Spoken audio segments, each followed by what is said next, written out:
Hi everyone, it's Professor Carrie. We are here in the nutrition lab where we were supposed to be.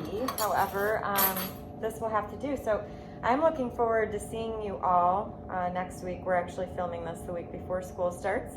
But this will be your week 2 lab. So I want to introduce Kendall. She is our teaching assistant, so she's going to assist in whatever we need her to help with as this fluid situation and as we go virtual. So my goal is to make this fun for you all and learn a little something. So what I'm going to start with is weights and measures. So when you receive your kits, you will all have a scale in your bins that you're going to pick up. If you have this style, sometimes you'll get a little error message. So I want you to pay attention. If you get an error message, it's not broken, it doesn't need batteries. You just have to take the top off, press the tear button, make sure it goes to 0, put the top back on, and then tear it again. Okay, tear means that you're setting the scale to 0 regardless of what's on top of it. So if you add things on, it will provide you with an accurate weight. So that's one part of this lesson, is kind of getting to know the scale. The other part of the lesson is determining what you're going to measure, whether it be dry ingredients or liquid ingredients, in which measuring cup. So all of your bins will have dry measuring cups. You should have 1 cup, 2/3, 1/3, 1/4, and 1/2. So they'll kind of look like this in your bins. And then you'll have 1 liquid measuring cup. They're plastic. So that is my gift to you this semester. Enjoy. The rest needs to come back here that's in the bin, but you are welcome to keep those. So we have glass in the lab. I thought it would just be beneficial to do plastic. So you'll have that. Again, this is liquid and this is dry. So I'm going to show you a technique. You'll be required to measure out some flour, which is also in your bin, some sugar, milk, which you're going to need to purchase just a small container yourself, as well as some water, which I hope you all have water at home. So I'm going to show you, would you go get me just a small bowl? I'm going to show you, once you scoop in your dry ingredients, let's say I'm going to do a cup of flour. My recipe calls for a cup of flour. You can scoop it in like so.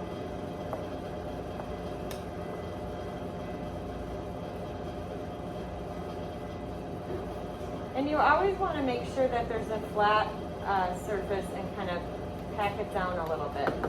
It's always nice to use a flat edge, so I have a little knife here and kind of go right across. And make sure that it's flat and there's no loops. So I'm going to bring this a little closer, but you can see there's a divot in there. So if my recipe called for a cup, and if it was, baking can get quite to the T and to the gram based on what you're measuring. So I'm going to put a little bit more in that little crater I've got there and just level it off just a little bit more. I know at home when we're baking just for our own personal use, I'm used to just kind of slopping stuff in and throw it in a bowl. So I've got my dry ingredients in the measuring cup, and to weigh that, so you're going to be required to provide a weight and make sure you're using grams. So on the right of the scale is grams and ounces, so I'm going to move it to grams. Takes about 3 clicks. And I'm also going to tare a bowl.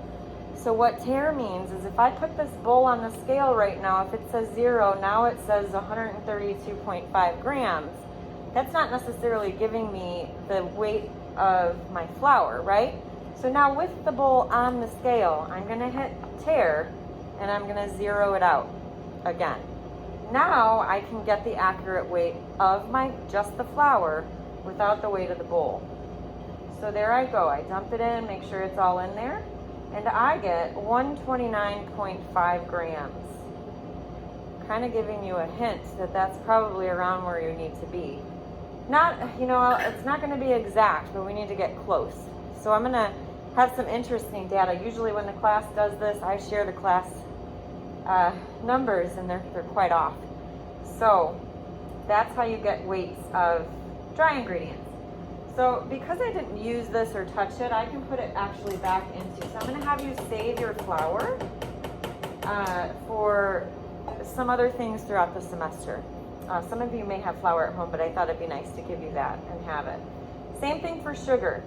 So I can leave my scale as it is, but I am going to take some sugar in. Sugar is considered a dry ingredient. Sugar can, as you can see, kind of get some clumps in it. So we want to make sure we break those up to get an accurate weight. I'm gonna scoop my sugar in. Chime in if I miss anything. Okay. I like to include students in these demos because we need to make sure I'm clear as an instructor, right? Yep. Exactly. So same thing. Pack it down. Same thing you would use for brown sugar. Sometimes we'll do this with brown sugar. And then I'm going to take my knife and kind of level it off. And again, I want you to see there's a little crater in there.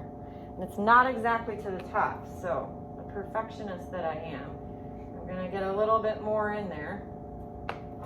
And then level it off and make sure that it's straight across. Same thing with the bowl. So to ask you guys, start thinking, what do I need to do after I put my bowl on the scale? Tare it to 0. And then I pour it in. So this one is 208.5 grams, which is a little more than flour. And if we think about that, makes sense, right? Sugar kind of has a more density than flour. So that's it. That is weighing or measuring and weighing dry ingredients. Now we're going to do liquid. I often see students grabbing this for liquid. So if my recipe calls for a cup, let's say a cup of milk, I'm going to show you. So I'm going to pretend like this is water. Okay, so I'm going to do a cup in here like I would at home if I didn't, maybe I used this yesterday and it was dirty. That happens. So I'm going to pour this in. Sometimes it's right on, sometimes it's right off. So, and then when we actually measure, we want to get eye level. So if you can see, it's actually a little under a cup because we can't get that. So when I measure water, get rid of that, or liquid ingredients, I should say, I need to get down at eye level to see that level line. Okay. Need a little bit more. So to be accurate. Accurate weights and measures come into play too when you're doing quantity foods so that you don't run out of ingredients too. We'll talk about that in operations. Okay, so now I'm going to weigh this. So you're going to do this with water and milk at home. Kind of show me and then record. So now what do I do? Tare it to 0. Never forget that, otherwise your weights will be really off. And then I'm going to pour it in the bowl.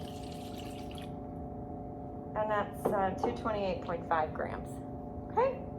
Same thing with milk. And then just record it. For this particular lab, you're going to have just a separate sheet that's uploaded into D2L. So you'll have to submit a video as well as record your weights. Okay? All right, well, I take questions, but we'll leave room for that in class. All right, we'll see you soon. Bye.